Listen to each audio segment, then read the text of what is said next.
안녕하세요. 안녕하세요. 네, 만나서 반갑습니다. 여러분들과 앞으로 식품위생을 같이 공부해 나갈 김지연입니다. 자, 그래서 우리 이제 식품위생이라는 과목은 그래도 여러분들이 한 번 이상은 다 접해 보셨을 거예요. 그래서 이 식품위생이라는 과목이 알고 보면 좀 이렇게 여러 분야에 이렇게 접목되는 과목이거든요. 영양사에서도 나오고 위생사나 식품산업기사나 식품기사에도 식품위생이라는 과목이 나오기 때문에 여러분들이 아마 한 번 이상은 다 공부를 해 보셨을 거예요. 근데 거기서의 식품위생과 식품위생직을 위한 식품위생은 조금 차이가 있다라고 생각을 좀 해주셔야 될 것 같아요.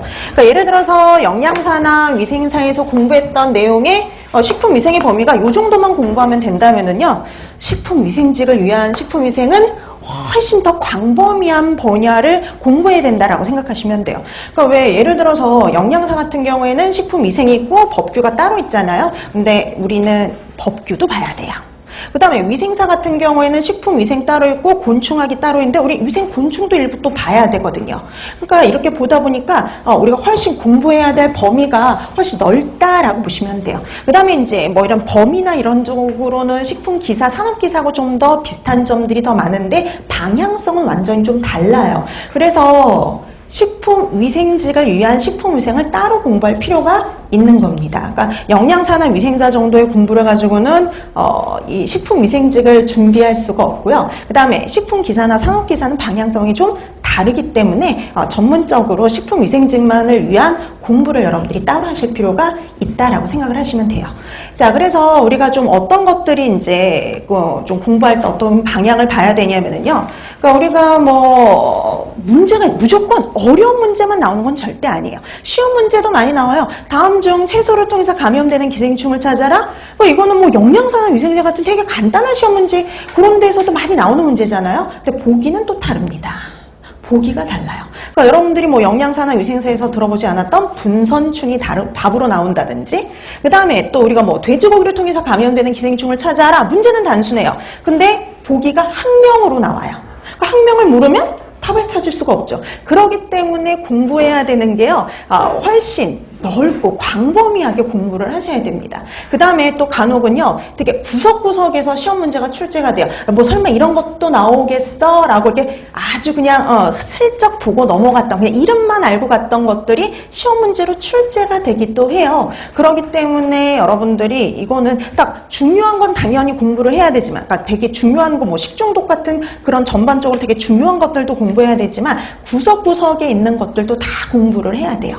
그래서 이 식품위생이라는 과목이 되게 어렵고 그런 과목은 아니지만 공부할 게 너무 많아서 되게 힘든 과목 중에 하나라고 생각하시면 돼요. 그러니까 생각보다 여러분들이 아마 생각하셨던 것보다 아마 나중에 공부하고 나오면 뭐 이렇게 식품위생의 범위가 넓어 이렇게 생각하실 정도로 공부해야 될 내용이 되게 많고요. 이걸 나중에 가서 한 번에 공부하려면 엄두가 안 날 정도로 되게 양이 많은 게 또 식품위생이에요. 그래서 여러분들이 항상 진도를 나갈 때마다 조금씩 복습해 두셔야 되고요. 주요 내용 파악해 두실 필요가 꼭 있어요. 그 다음에 여러분들이 또 이게 문제가 이게 또 크게 이제 우리가 보면 두 가지로 나누잖아요. 하나는 제한 경쟁이 있고요. 이거는 뭐 도별로 이제 시험을 봐요. 그래서 도별로 이렇게 제한 경쟁 시험이 있고요. 그러다 보니까 도별로 뭐가 틀리냐면 시험 보는 과목이 틀려요. 근데 어떻게 됐든 식품위생은 반드시 들어가 있습니다. 그 다음에 또 하나 이제 우리 그 교육청에서 보는 공개 경쟁 시험이 있죠. 뭐 이 공개 경쟁이라고 해도 이제 뭐 다 이제 그 과목 수만 좀 늘어나고 뭐 국어, 국사, 영어 시험을 본다는 거는 똑같지만 어떻게 됐든 식품위생이라는 과목은 공개가 되지를 않아요. 제한 경쟁에서도 공개 경쟁에서도 이렇게 공개가 되지를 않기 때문에요. 실제 여러분들이 시험을 보고 이전에 어떤 시험 문제가 나왔지라는 거는요, 다 정확하게 알 수가 없죠. 근데 이제 제가 경기도라든지 그다음에 교육청 같은 경우에는 뭐 계속 갔었기 때문에 한 10년치의 내용이 있어요. 그래서 어떤 문제들이 다 이렇게 나왔는지를 파악할 수가 있는데 간혹 이제 타 지역 같은 경우에는 이제 그 수업을 들으신 학생들이 뭐 이런 문제가 나왔어요라고 올려주시거나 아니면은 이런 문제가 나왔는데 이건 답이 뭔가요? 이렇게 물어보시는 것들은 항상 특이한 문제들이에요. 그런 것들을 통해서 이제 파악한 것들을 토대로 해서 우리가 책을 구성을 해놨어요. 그러니까 여러분들이 반드시 봐야 될 내용들, 그 다음에 여러분들이 이런 것도 설마 나오겠어? 라고 했던 그런 내용들까지 다 포함이 돼서 구성이 되어 있는데요. 그래서 여러분들 아마 이게 기본적인 이런 서점이 나와 있는 이론서에도 없는 내용이 되게 많이 들어가 있어요.